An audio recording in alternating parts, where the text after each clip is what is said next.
Majora's Mask takes on some of the darkest themes in the Zelda series. Loss and grief are at the forefront of the game, and it sometimes overshadows the equally important subject of friendship. This is demonstrated not only by Link's search for Navi, but by the puppet of Majora, the Skull Kid. I'm Shadow Temple, and you're watching Magic Meter.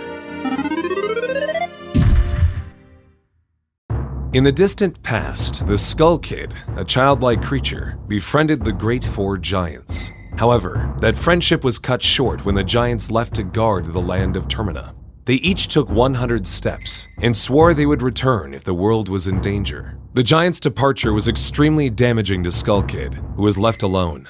He began to wrong the people of Termina, filled with anger. The citizens of Termina at this point called for the Giants, fed up with Skull Kid's wrongdoing. Skull Kid left the world, even more alone than ever. At some point, he returned to Termina. During a harsh rainstorm, he took shelter in the hollow of a fallen tree.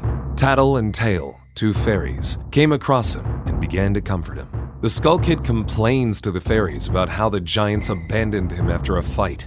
Empathy was shared from the fairies, and a friendship was formed between the trio.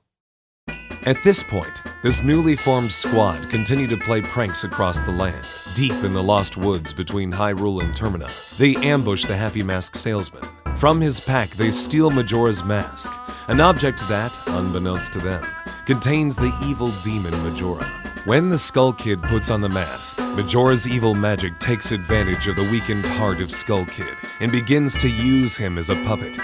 At this point, Majora's evil intents take over, and what may have before been pranks turn into devious acts. The Skull Kid shatters the Great Fairies, as the Gerudo pirates steal the Zora eggs, turned Kafei into a child, and most importantly, imprisons the Giants within the temples guarded by the four masked demons. Link, the hero of time, on a journey to find his lost fairy friend Navi, is attacked by the Skull Kid. The imp uses his power once again to steal Epona and the Ocarina of Time. After a brief chase, he transforms Link into a Deku Scrub. At this point, Tattle gets mistakenly separated from Skull Kid, and she reveals her concern about him to Link. Of course, there is one more dark deed that Majora, through the Skull Kid, has begun to execute. The moon high above Termina is slowly descending, and in only 72 hours, at the start of the Carnival of Time, will strike the Earth, destroying everything. Link goes now to save the four Giants, in a hope to end this terrible plot. Much later, after Link has made multiple travels through time, he recovers his full power and challenges the Skull Kid in a final confrontation.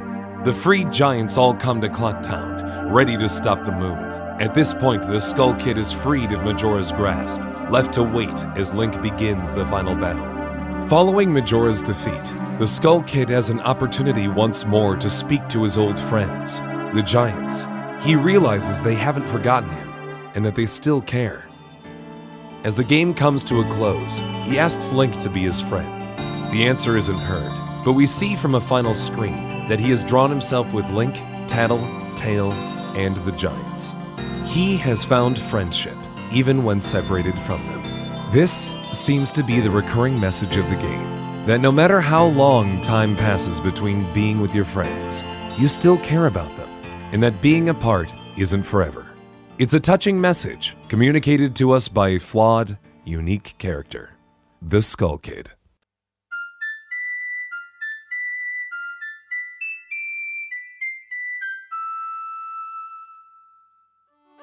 Thanks for watching Magic Meter. My name is Shadow Temple. If you like the sound of me saying things, why not check out my Twitch channel at twitch.tv/shadow_temple, where I play all sorts of narrative-heavy titles every night at 9 p.m. Eastern.